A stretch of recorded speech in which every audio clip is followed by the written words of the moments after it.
This one was written on January 9th, and it is called One Who Has Too Much.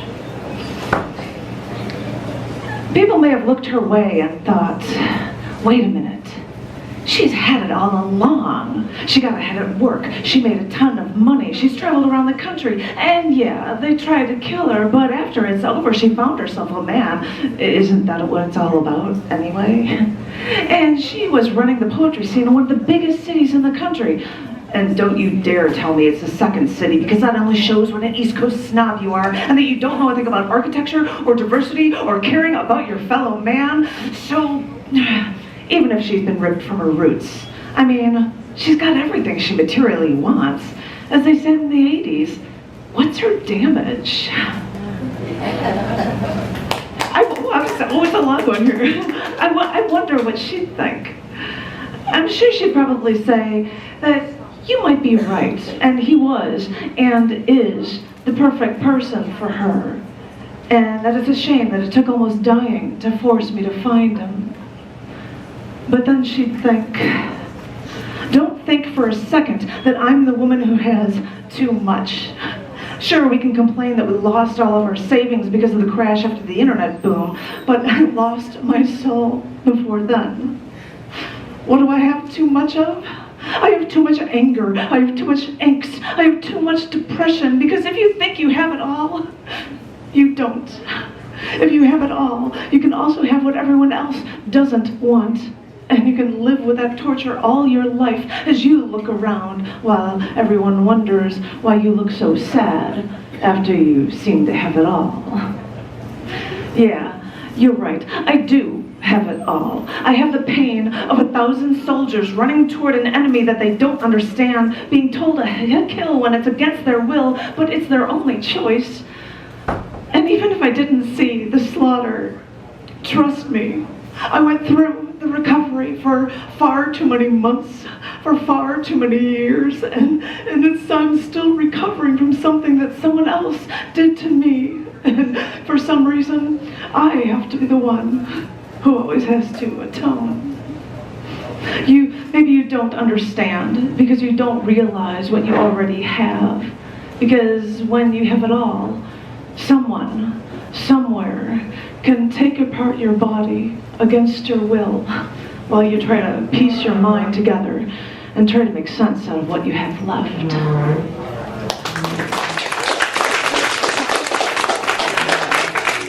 I was going to read 2 things from this book to make it 3, but then more bad news came today and I had to write something today. So here's another one for you, another happy one, thanks. This is called Or My Happiness or My Life, written today. What I have too much of is beyond my control. And that's not good for the control freak that's me.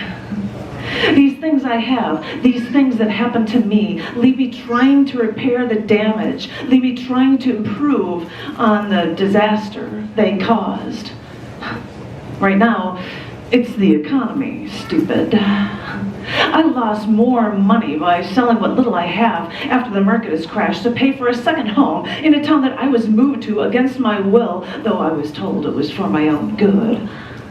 I have a house to finish paying for that I'm nowhere near, that I cannot live in, and cannot sell without my losing what money I once put into what was supposed to be my home.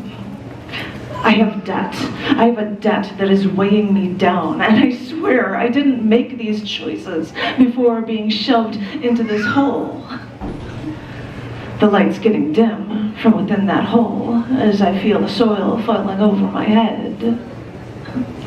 Not that that matters. I'm learning that. I can do everything right and someone else will make some mistake and it will cost me my finances or my happiness or my life. I once turned the wheel of my car to save a motorcyclist from being killed by a speeding car. And my specific act of kindness and concern led me to the ER as half the staff in the hospital waited for days till I could start breathing on my own again. That's what I get for having too much concern for life. I've learned this. I've learned that over the course of my life, the battles just keep coming. And just when I think I should get a break, well, who am I kidding? Silly me. My soul gets worn having to protect myself from someone else's wrongdoing. What? Because I have too much compassion? That's what I get. At this point in the game, I should change my mantra to myself. Life may hurt less if I just keep repeating it until it becomes second nature. Just remember, the good things aren't meant for you. You should have learned that by now.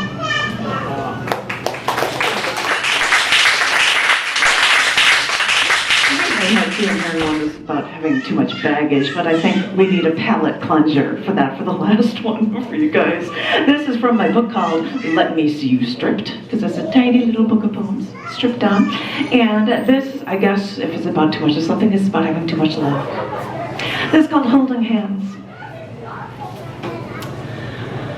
When we're walking down the street in stride, and our feet pump out the same rhythm, and our shoulders are almost touching, and our hands seem to brush up against each other for one brief moment.